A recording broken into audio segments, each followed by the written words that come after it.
அனைவருக்கும் வணக்கம். மோகத்தி அணையும் ஆடி அத்தியாயம் 26. தேவகாந்தன் தொழிலில் முன்னேறி சென்று கொண்டிருக்க வருடங்கள் கடக்க தங்களின் மூத்த மகனைக் கண்டு பெருமைப்பட்டனர். அமராவதி தன் பெற்றோரிடம் கூறும் போதெல்லாம், உங்க வளர்ப்புல அதான் இப்படி முன்னேறிட்டே வரா, நினைச்சாலே பெருமையா இருக்கு என்று அடிக்கடி கூற அவர்களுக்கும் சந்தோஷமான தருணமாக இருந்தது. அவனை விட 6 வயது சிறியவனான வேலன் தன் கல்லூரி படிப்பினை முடிக்க தேவகாந்தனை அழைத்தார் தந்தை. இனிமே இவன் உன்னோட பொறுப்பு, உன்ன மாதிரியே இவனை நம்பர் 1 கொண்டு வா. நான் உனக்கு சொல்லிக் கொடுத்த நம்ம தொழில் எல்லாத்தையும் இவனுக்கு நீ சொல்லிக் கொடு என்கவே சரி என்றான். படித்து முடித்து சில நாட்கள் மகிழ்ச்சியாக வெளியூர் சென்று தன் பொழுதினை கழித்த வேலன் அதன் பின்னேதான் அண்ணனோடு அலுவலகம் வந்தான். அண்ணனை போன்று தானும் பெரிய பதவியில் இங்கு இருக்க போகிறோம் என்று வந்தவனுக்கு ஏமாற்றம். மற்றவர்கள் எப்படி சம்பளத்துக்கு வேலை பார்ப்பார்கள், அப்படித்தான் நடத்த ஆரம்பித்தான். நான் சொல்லித்தரதை விட நீயா கத்துக்கிட்டா அது என்னைக்கும் உன்னை தூக்கி நிறுத்தும் என்று ஒற்றை வார்த்தையில் முடித்து விட்டான். தன்னை போல் யாருமே வரக்கூடாது என்ற எண்ணம். சொந்த தம்பியாக இருந்தாலுமே இந்த அலுவலகத்தில் தனக்கு கீழே என்ற எண்ணத்திலே இருந்தான். அனைவருக்கும் எப்படி சம்பளம் கொடுத்தானோ அதை போல் மாதச்சம்பளம் கொடுக்கவே அதிர்ந்து விட்டான். தந்தையிடம் கூற, அவன் என்ன சொன்னாலும் கேள், அதுதான் உன் நல்லதுக்கு என்றிடவே கேட்டு கொண்டான். நினைத்ததை அடைந்துவிட தேவகாந்தனுக்கு தம்பியின் மூலம் தான் செய்யும் இந்த செயல் தந்தைக்கு தெரிந்துவிடவே அவர் மகனை அழைத்தார். நீ ஏதோ தப்பு பண்ணிக்கிட்டு இருக்கேன்னு வேலை சொல்றா, உன்னை பீட் பண்ண நினைக்கிற எல்லாரும் காணாம போறாங்களாமே, இல்லை பின்வாங்கி போறாங்களாமே, நீயும் யாரோ ரவுடிக சகவாசம் வச்சிருக்கியாமே, என்ன விஷயம் என்று நிற்க வைத்து தந்தை கேட்க அப்போதுதான் ஒன்றை உணர்ந்தான். என்னதான் உச்சத்தில் தான் இருந்தாலும் தந்தைக்கு கீழ்தான் என்பது புரிந்துவிடவே, நான் என்ன பண்ணணும் எனக்கு தெரியும், நீங்க எதுவும் சொல்லாதீங்க, வீட்டில் சும்மா இருங்க, அதுவே போதும் என்று எதிர்த்து பேசி வாயடைக்க வைத்தான். அதுதான் அவன் குடும்பத்தாரை தாக்கும் முதல் தாக்குதல். மகனின் இந்த ஆணவம் கண்டே என்னவோ செய் என்பது போல் விலகி கொண்டனர். நாளளவில் அவனை எண்ணி அனைவரும் பயம் கொள்ளும் அளவுக்கு வந்திருந்தான். அவ்வப்போது ஃபாரின் டூர், வேலை விஷயமாக பார்ட்டி என்று செல்லும் போதெல்லாம் மது பழக்கத்தை பழக்கப்படுத்தி கொண்டான். வீட்டாருக்கு தெரிய குடித்துவிட்டு வீட்டுக்கு வரக்கூடாது என்று தந்தை வாதிடவே தனியாக ஒரு வீடு கெஸ்ட் ஹவுஸ் போல் உருவாக்கி கொண்டான். சக்கரமாக ஓடும் அவனின் வாழ்க்கையில் மது பழக்கம் ரிலாக்ஸ் ஃபீல் கொடுத்ததை உணர்ந்தவனோ அதிகம் எடுத்துக்கொள்ள ஆரம்பித்தான். புதிதான ஆட்கள், புதிதான கம்பெனி, கருவிகள், புதுமையான முறை என்று தனக்கு ஏற்றால் போல் மாற்றிக்கொண்டான்.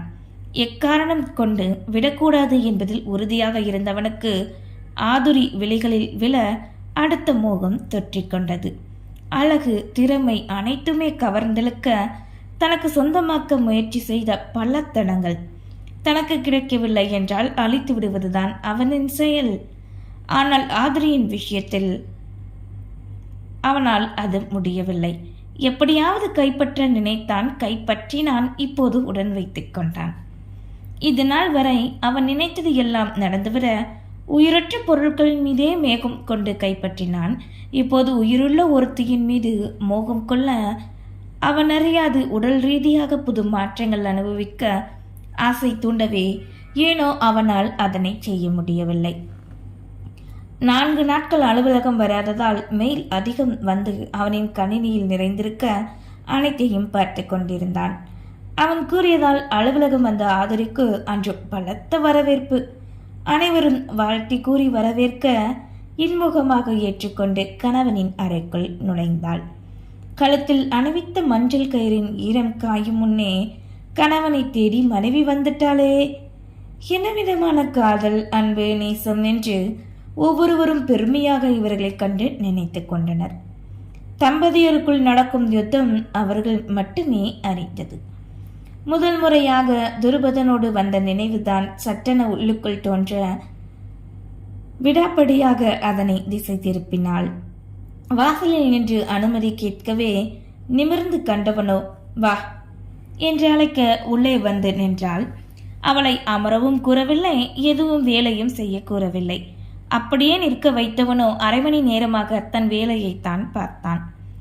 ஆதுரிக்கு அவனின் செயலில் எரிச்சல், கட்டுப்பு, கோபம், அவமானம் என்று அனைத்துமே தோன்ற வேலையை முடித்தே நிமிர்ந்தான்.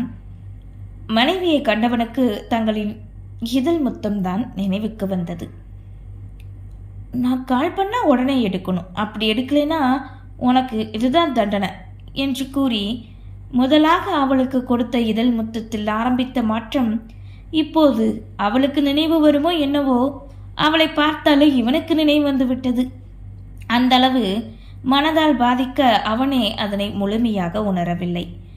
எழுந்து அவளின் அருகில் வந்தவனோ, பரவாயில்ல, சொன்னது வந்துட்ட கேட்டவாறு அவளை ஆராய, சுடிதார் ஒன்றுதான் அணிந்திருந்தால் அவளுக்காகவே வடிவமைத்தது போன்று கச்சிதமாக இருக்க, உடை தயாரிக்கும் நிறுவனம் வைத்திருப்பவளுக்கு எப்படி உடை அணிய வேண்டுமென தெரியாமலாயிருக்கும்? தங்களின் திருமணத்திற்காக அவள் கரங்களில் வைத்த மெகந்தி அவள் நிறத்திற்கு எதிர் நிறமாக பளிச்சென்று காட்சி கொடுக்கவே அதில் எதையோ கண்டான்.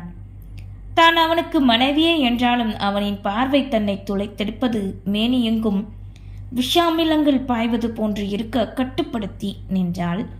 அருகில் வர அவளோ வெறுப்போடு பின்னே நகர, சட்டென கைப்பையை பற்றியிருந்த அவளின் கரங்களை இறுக பற்றி அதனை ஆராய்ந்தான். அப்போதுதான் அதில் மனக்கோலத்தில் இவர்கள் இருவர் முத்தமிடுவது போன்று வரைந்திருக்க, அதற்கு கீழ் இவர்களின் முதல் எழுத்து ஹார்ட்டின் சிம்பிள். இன்னொரு புறம் இவன் முழங்காலிட்டு அவளின் முன் மோதிரம் நீட்டுவது போல் அதனைத் தொடர்ந்து புடவையும் வேஷ்டியும் முடிச்சிடும் வரைவு. அழகாத்தான் வரைஞ்சிருக்காங்க. கொடுத்த பணத்துக்கு இது பெஸ்ட் தான். எனக்கு எப்போவுமே பெஸ்ட் தான் பிடிக்கும்னு தெரிஞ்சே பண்ணியிருக்காங்க என்று அவனின் கரங்களை பார்த்தவாறு கூற, அவளுமே அப்போதுதான் அதனை கண்டாள். தன் கரங்களை என்றாலும் இதனை இத்தனை நாள் காணாதவளுக்கு அவன் கூறிய பின்னேதான் காண, மனதில் கசப்பு, வெறி உடனே அழிக்கத்தான் உள்ளம் துடித்தது. இது நம்மளோட ஃபர்ஸ்ட் கிஸ், நீ சொல்லிதானே பண்ணியிருப்பாங்க எங்க? சட்டன கரங்களை அவனிடமிருந்து உருவினாள். நான் இதை பார்க்கவே இல்லை, பார்த்திருந்தா அப்பவே அழிச்சிருப்பேன், என் கையின்னு கூட பார்க்காம எரிச்சிருப்பேன் என்று மனதில் இருக்கும் வெறியை அவனிடம் வார்த்தையாக தீயாய் கக்கினாள். அவனோ சிரிப்போடு தன் இருக்கைக்கு வந்து அமர்ந்தவன் அவளுக்கு என்ன வேலை என்று கூற ஆரம்பித்தான். அவளுமே அதனை கேட்டுக்கொண்டாள். பின் மேனேஜர் ஒருவரை அழைத்தவன், வேலனோட கேபினுக்கு இவளை கூட்டிட்டு போங்க, இனி வேலனுக்கு பதில் இவதான் எனக்கு பிஏ என்க சரி என கூறி அழைத்து வெளியே வந்தார் மேனேஜர். மேடம், இந்த வேலை அவ்வளோ ஈஸி கிடையாது. எல்லா வேலையும் உங்ககிட்ட கொண்டு வந்து சேர்ப்பாங்க.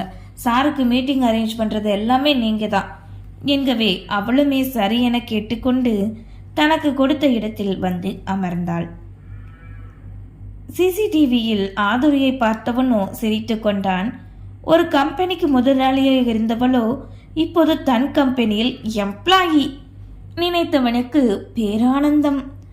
பிடித்த பொருளை உடன் வைத்து அழகு பார்ப்பார்கள் என்பார்களே, அப்படித்தான் அவளை காண நினைக்கும் போதெல்லாம் பார்த்து கொண்டே இருந்தான் தேவகாந்தன். அதே நேரம் இங்கு ஆதுரையின் அலுவலகத்திற்குள் வேலன் நுழைய, செக்யூரிட்டியோ யாரென கேட்க தான் யார் என்பதை கூறினான். உள்ள போங்க சார் என்றதும் அவனும் உள்ளே நுழைய, வரவேற்பில் தன்னை பற்றி கூறியதும் அவர்களோ உடனே திருக்குமரனிடம் கூறினர்.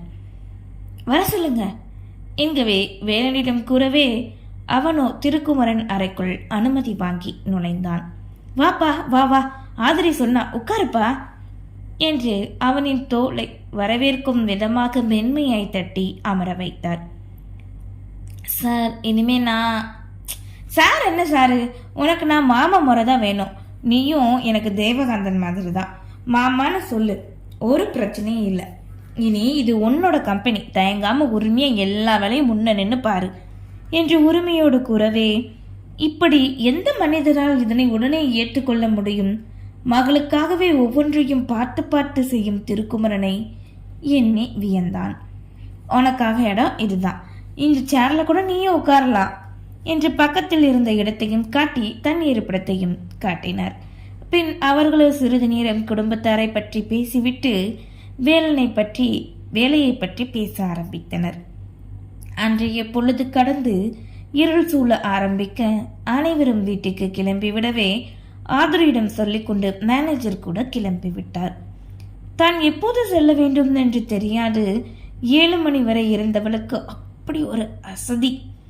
எழுந்து தேவகாந்தனின் அறைக்குள் நுழைய அவனோ காஃபி ஒன்றை பருகியவாறு வேலையைத்தான் பார்த்து கொண்டிருந்தான். சிறு துளி கூட அயர்வு என்பதே அவனிடத்தில் இல்லை. அனுமதி வாங்கி வரவே, என்ன விஷயம் சொல்லு என்று அவளின் முகத்தை காணாமலே கேட்டான். வீட்டுக்கு கிளம்பலாமா? என்ன அவசரம்? ஹஸ்பண்ட் நானே இங்கே இருக்கும்போது வீட்டுக்கு போய் என்ன பண்ண போற? இரு, ஒன்னாவே போகலாம் என்க. நான் மார்னிங் காரில் தான் வந்தேன், நானே தனியாக போய்ப்பேன் என்று அவனோடு வரப்போவதில்லை என்பதற்கு காரணம் கூற சட்டென தன் கைபேசி எடுத்து வீட்டுக்கு அழைத்தான். காரை வந்து ஆஃபீஸில் எடுத்துகிட்டு போங்க, நானும் ஆதரியும் கெஸ்ட் ஹவுஸ் போகிறோம் என்று அவர்களின் வீட்டு டிரைவரிடம் கூறி கைபேசியை வைத்தான். தான் சொல்லிய பின்னும் அவள் அதனை கேட்காது வேறெதுவும் செய்தால் அதையும் முறியடிப்பேன் என்பதை அவளுக்கு விளக்கிவிட்டான். அவளோ அறையை விட்டு வெளியேற பார்க்க, எங்கே போற? இங்க வெளியே வெயிட் பண்ணுறேன், இங்கே இரு, அங்கே போய் உட்காரு என கூறி சோஃபாவை காட்டவே வேறு வழியின்றி அதில் சென்று அமர்ந்தாள். எவ்வளவு நேரம்தான் அந்த 4 சுவரையே வெறித்து பார்த்து கொண்டிருக்க முடியும்? கைபேசியை எடுத்து பார்க்க சத்தம் கேட்டதுமே அவளை கண்டு முறைத்தான். வேலை பார்த்துட்டு இருக்கும்போது இப்படித்தான் டிஸ்டர்ப் பண்ணுவியா? சினத்தோடு கூற அதையும் பார்க்க முடியாது. அப்படியே சோஃபாவில் கை கொடுத்து தலைக்கு வைத்து கொண்டாள். எவ்வளவு நேரம்தான் சென்றதோ தெரியவில்லை. தன் வேலைகள் அனைத்தையும் முடித்து நெட்டி முறித்து தேவகாந்தன் நிமிர நித்திரையில் இருந்தாள். அப்படியே சிலையாக அமர்ந்திருந்தவளை காண பிரம்மன் படுத்த அழகிய பெண்ணாக இருந்தவளை பார்க்க பார்க்க தெவிட்டாது என்றுதான் கூற வேண்டும். லேசாக முடி மட்டும் முன்னே விழுந்து அவளின் முழு முகத்தை காண முடியாது தடை செய்யவே மெல்ல எழுந்து வந்தான். அவளின் முன்னே குனிந்தவனோ அந்த மெல்லிய கூந்தலை விலக்கிவிட்டு காண சிவந்த உதடு, பால் வண்ண வதனம், கருமையான வில் போன்று வளைந்த புருவம், சின்ன சிகப்புக்கள் பொட்டு, சிறிய நாசி, அப்படியே கடிக்க தூண்டும் அதரம். அதனைத் தொடர்ந்து கீழே அவனின் பார்வை சென்றது. துப்பட்டா ஒரு புறமாய் அணிந்திருக்க அறையில் குனிந்து நின்றவனுக்கு அவளின் முன்னழகு மேலோட்டமாக தெரிய, மனைவியே என்றாலும் ஏனோ தவறென உணர்ந்தவனோ சட்டென நிமிர்ந்தான். ஆதுரி, ஆதுரி சற்று உறக்க அழைக்கவே பதறி விழித்திருந்தவளோ அருகில் நின்றவனைக் கண்டு எழுந்தே விட்டாள். போகலாம் வா என்கவே நெற்றியை தேய்த்து கொண்டவளோ அவனின் பின்னே சென்றாள். கீழே கார் பார்க்கிங் வர, உன்னோட ஆஃபீஸில் இப்படி தான் ஒர்க் பண்ணும்போது தூங்குவியா என கேட்டவாறு தன் காரினை நோக்கி செல்ல, தான் சற்று முன் கண்ணயர்ந்து விட்டதை தான் குத்தலாக கேட்கிறான் என்பது புரிய, உங்களுக்கு பதில் சொல்லணும்னு அவசியமே இல்லை என வெடுக்கென கூறினாள். அவளின் இந்த வார்த்தைக்காகவே காரில் அவள் அமர்ந்த நொடியே வேகத்தை கூட்டினான். இருவரும் ஒன்றாக செல்லும் முதல் பயணமே அதுதான். இதிலே இவளை பயமுறுத்தி விட்டான். எதுக்காக இவ்வளோ வேகமாக போறீங்க? நான் எப்பவும் இப்படித்தான் என்கவே இதற்கு மேல் என்ன பேச முடியும்? பயத்தோடு அமர்ந்தவளுக்கு அரை மணி நேரத்திற்கு பின் தான் மூச்சே வந்தது என்று கூற வேண்டும். நேராக தங்களின் கெஸ்ட் ஹவுஸுக்குள் நுழைய இறங்கியவனோ உள்ளே சென்று விட்டான். எதுக்காக தன்னை இங்கே அழைத்து வந்தான்? இன்று இரவு இங்குதானா நினைத்து கொண்டு அவளும் உள்ளே செல்ல ஹாலில் அவனோ இல்லை. எங்கு சென்றான் என்ற நினைப்பிலே இதற்கு முன் மிரட்டுவதற்காக தன்னை அழைத்திருந்த அதே இடம்தான் அது என்பது இறங்கிய நொடியே அறிந்து கொண்டாள். வெறுப்பாக உணர்ந்தாள். வாழ்க்கையே ஒரு நாளிலே வெறுத்த உணர்வு. ஏன் வாழ்கிறோம் என்று கூட தெரியவில்லை. எங்கேயாவது கண்காணாத இடத்திற்கு சென்றுவிட உள்ளம் துடித்தது. சோஃபாவிலே அமர்ந்துவிட குளித்து முடித்து முட்டி வரை இருந்த ஷார்ட்ஸும் டிஷர்ட்டும் போட்டுக்கொண்டு வந்தான். சத்தம் கேட்டு திரும்பி காணவே அவனோ அவளை கண்டுகொள்ளாதவாறு அங்கிருந்த ஒரு கதவினை திறக்க வரவேற்றது மது பாட்டில்கள். அதனை கண்டு அதிர்ச்சியுறவே அதிலிருந்து ஒன்றை எடுத்துக்கொண்டு வந்து அமர்ந்தவனோ கிச்சனில் போய் எனக்கு ஏதாவது டின்னர் செஞ்சு கொண்டு வா என்று கட்டளையிட்டான். நானா? என்னால் முடியாது. ஏன், உனக்கு சமைக்க தெரியாதா என்ன? என் பொண்டாட்டி தானே நீ, போ. இல்லைன்னா நான் என்றவனோ அவளின் மேனியை துளைத்தெடுக்கும் பார்வையோடு கனவே எரிச்சலோடு சென்றாள். அவன் தன்னை தொடப்போவதில்லை என்று தெரிந்தாலும் அவனின் பார்வை தேகமெங்கும் எரிய வைக்க அதற்காகவே அங்கு சென்றாள். சமைக்க தேவையான பொருட்கள் அனைத்துமே இருக்க நூடுல்ஸ் பேக் ஒன்றை எடுத்து அதனை செய்ய ஆரம்பித்தாள். பிரெட், பால், காய்கறி அனைத்துமே இருக்க ஆச்சரியமாகத்தான் பார்த்தாள். இவனை தவிர வேறு யாரும் இங்கு இருக்கிறார்களா என்ற சந்தேகம் வந்தது. நன்றி.